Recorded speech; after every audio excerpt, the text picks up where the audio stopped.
So now let us check one by one how the data types like vectors, lists, matrix, they are effective to work with an online compiler, etc. So let us work in this direction for a few minutes. So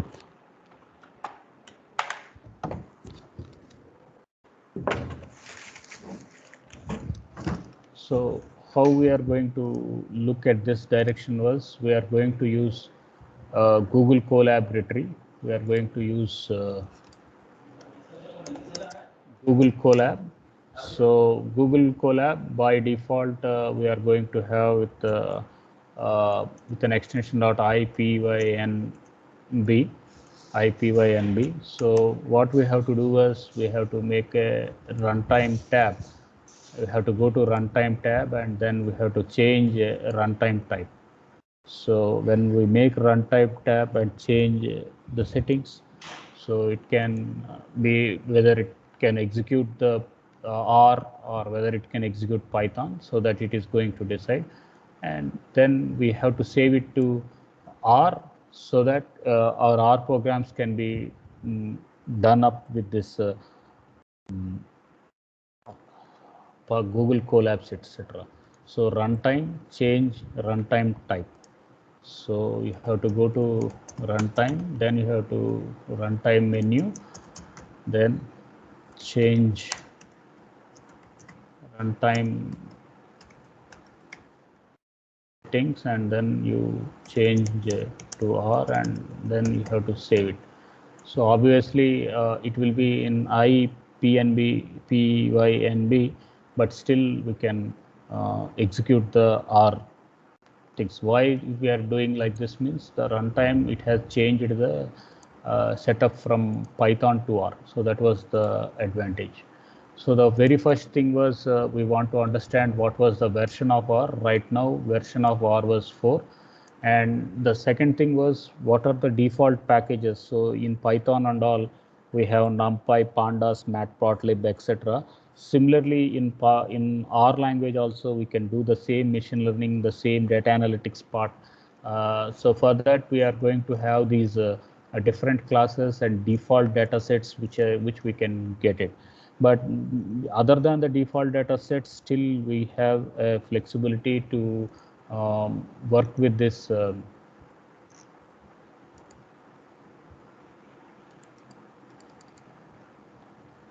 so other than this, yeah, we can work with the online GDB, etc. So that is up to you what type of item we have to work with. So let us check whether so it was mentioned that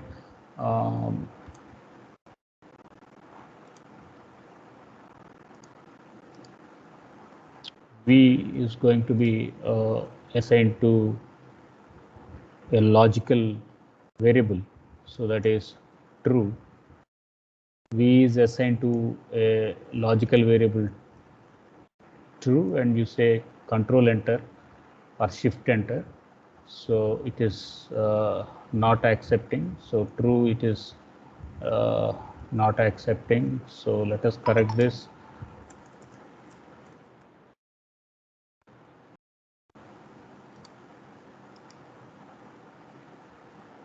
So now we can print the class. We can just print the class of V. So we can print class of V here and just shift enter here. So it is going to display the value as logical. So it is going to display the value here as a logical. So what we have done at this time was we created as a true a Boolean variable, and after creating a Boolean variable, we mentioned this with this printing of the class, and it came to display the contents as logical.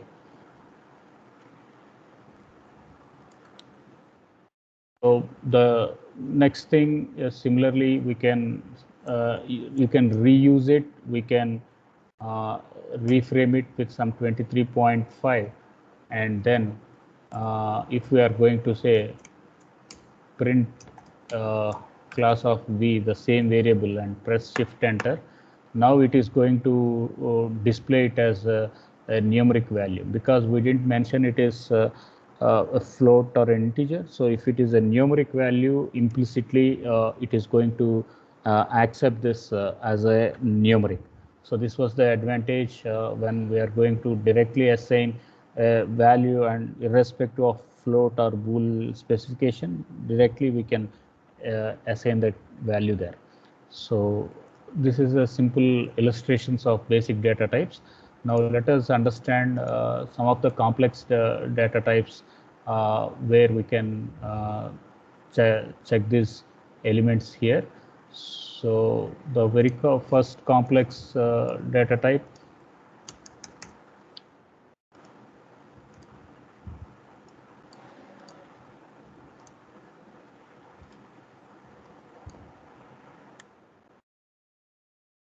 so we'll start out with creating of an vector item. So vector item, we are going to make a concatenate operator with 3 elements, red, green, and yellow here.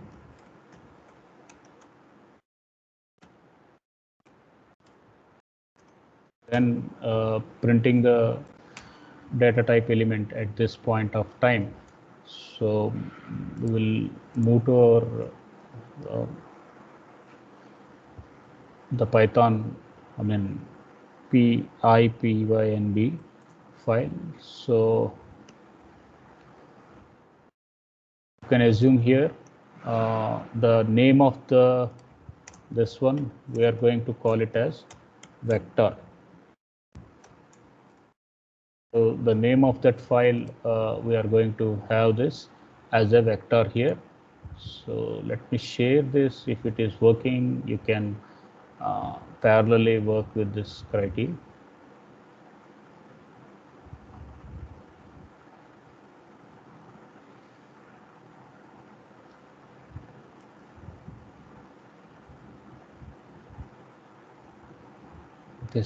Sorry, sharing is unable at this time. Okay, we'll try some other time.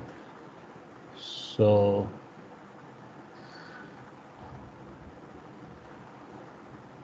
if such is a case, we can put the things in the notepad, and then we can practice the vector along with me here. So I will put this in one notebook. I will put this in OneNote. Then I will share to you via the chat box. You can access the link.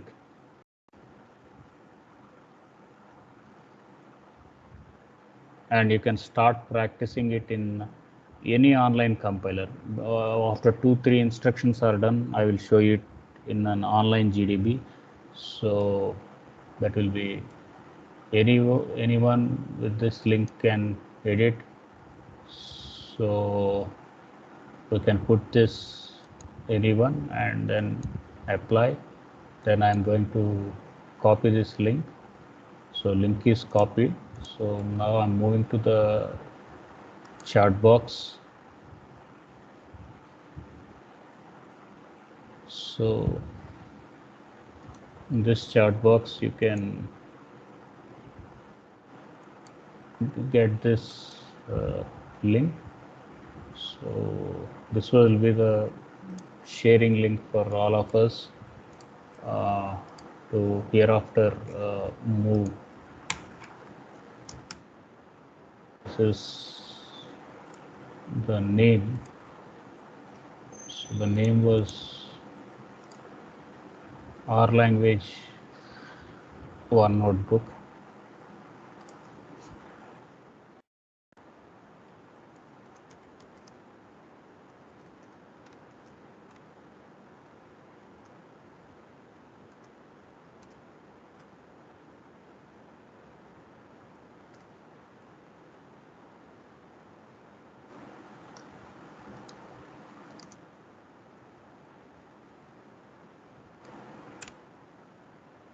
So R language 1 notebook.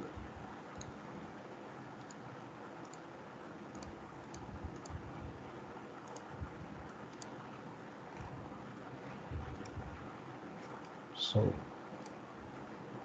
now you can start accessing with me, and you can try it on any online GDB or the same Google Collaboratory along with me to understand the basic semantics. So we can't go teach rocket science in the first class. So you have to go one after the other right from basics. So just open some online GDB, then etc. and put up the things here and check whether they are working appropriately or not. So you can hit on the run button.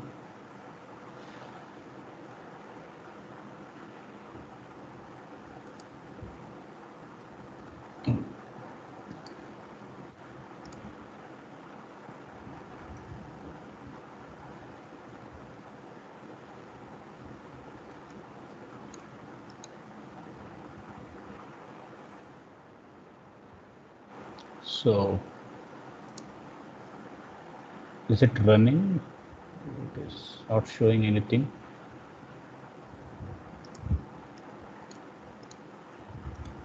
So I think it is still executing it.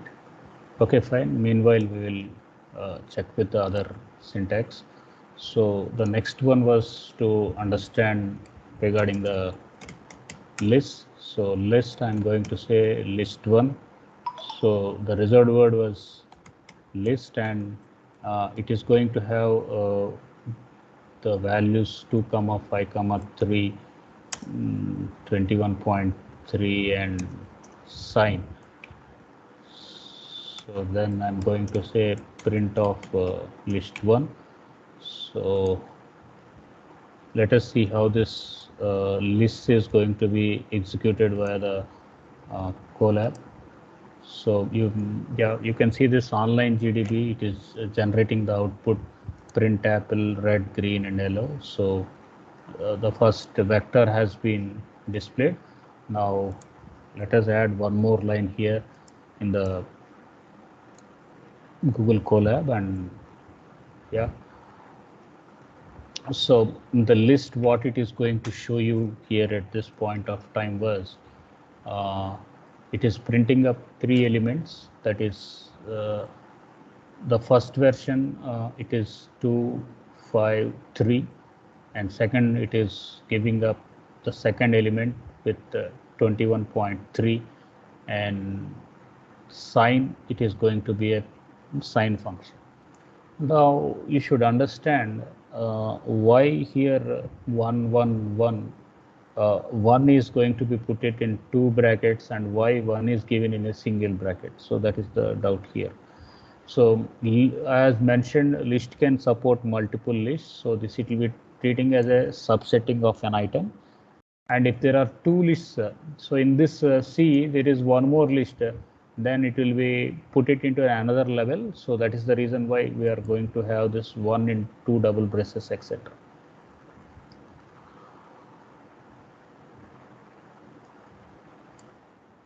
Now I'm closing this online GDB, so it is a little bit confusing. So we will directly work with this 2 pages. So first of all, we worked with vector. Now we are working with the list. After that, let us see the matrix creation function here. So in this matrix creation, matrices, we are going to say m. It is going to be any type of variable, no problem. So we can put it uppercase or lowercase, but interest I'm not keeping much here. So matrix, yeah, we are going to create it with a list with the element A here, followed by element B and C and D and A here, and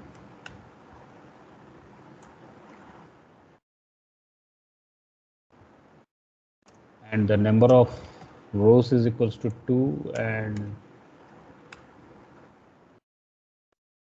number of column is equals to 3 and by row is equals to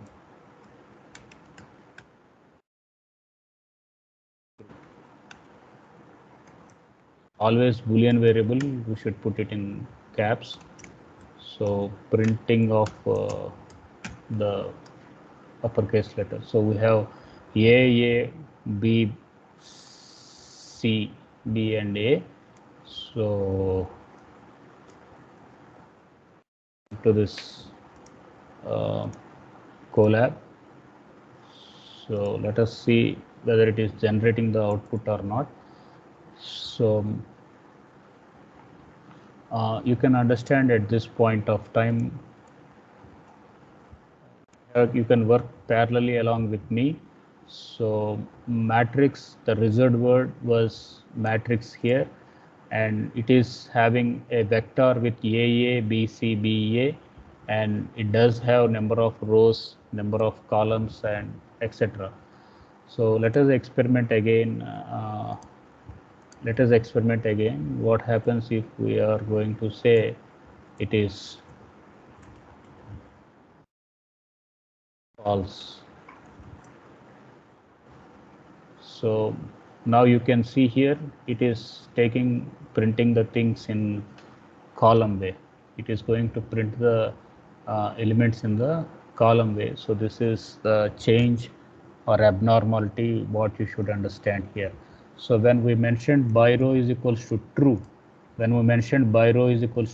it went with A followed by A followed by A. First three items it printed in rows and next three elements it printed in columns.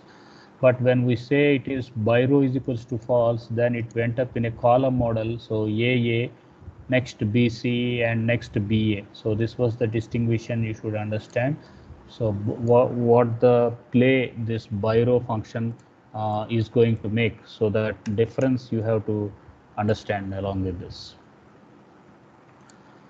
That is all regarding the matrix, and let us see how this array is going to work. So for this we are going to say a simple creating of an array. So we are going to give it with a concatenate with the assignment operator. Array is a reserved word, so we have green and we have yellow, green and arrow, and then this it is going to be treated with a concatenated list here. So a vector C is going to be a vector with green and yellow. Then the dimensions we are going to define. So what will be the dimensions is we say the dimensions are 3 rows, 3 columns, and number of occurrences are going to be 2. So then we are going to say print of A. So in the dimension first 3 it is going to indicate number of rows, then next 3 it is going to indicate number of columns, and 2 it is going to indicate the number of occurrences. So it is going to indicate the number of occurrences here. So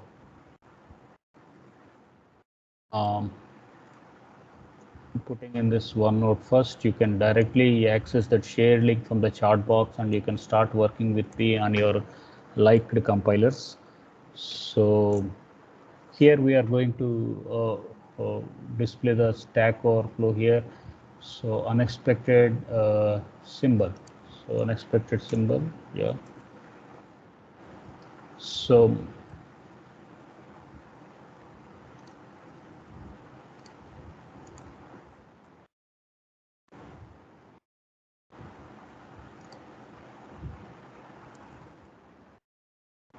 So you can see here the dimension 3, it is going to indicate the number of rows, number of columns, and number of occurrences. So the first occurrence we were mentioning it as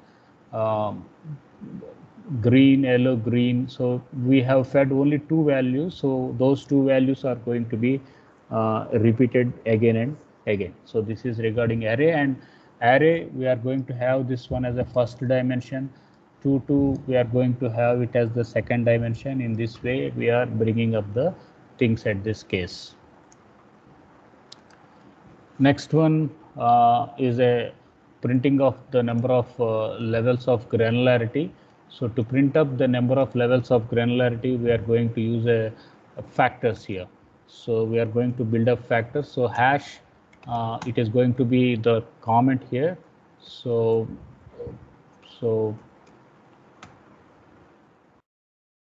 we have this concatenated operator. Then we have green and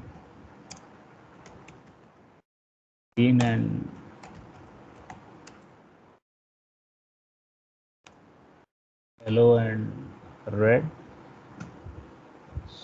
and again red, and then this is important here. So factors for how many levels you are going to put, so that it is going to be decided by the factor, and given variable was apple colors.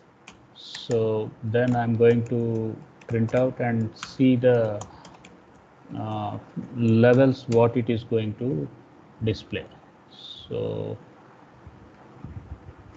the next data type what we are discussing here was the factors, and yeah, you can see here the original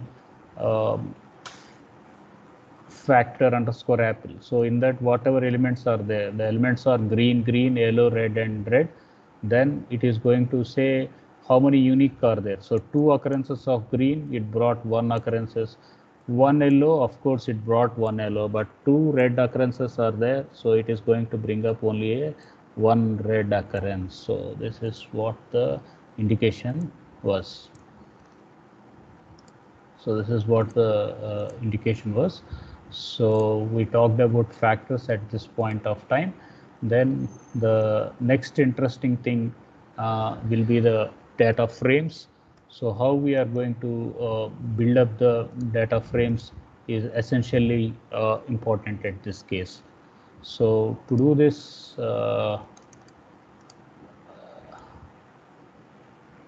data frames, so I'm going to calculate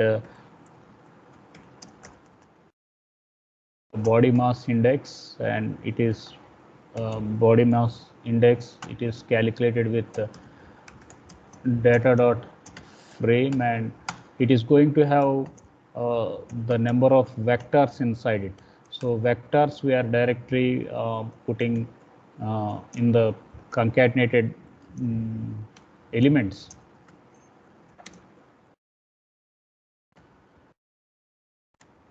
Similarly, height, it is going to be another column which it is going to specify some 152, 154, something, whatever it is, 123, and then we are going to have the third attribute, that is weight. So again, it can be another vector here. Some weight can be some 67, 56, 89, and it is separated with a comma, and then we are going to have the age factor. So age, it can be 34 or 25 or 67. So that's how we are concluding, and then we are going to print the body mass index of the person. So this is how a frame we are going to build it up. So data frame. So what we are going to do is we are creating a variable here, and then we made this data dot frame, and then we calculated the gender with C, then we made male and female. Height we have given 3 variables, weight we have given 3 variables. Age is created as a vector, and it is given it as 3 variables, and then a print body mass index was given. So now you can enjoy this data frame, which it is going to be displayed in form of rows and columns. It is displayed in form of rows and columns. So this is how the data types has been defined. So what we have done for this up to now was we illustrated the data types. One, we illustrated directly the basic data type. Two, we illustrated vectors. Three, we illustrated lists.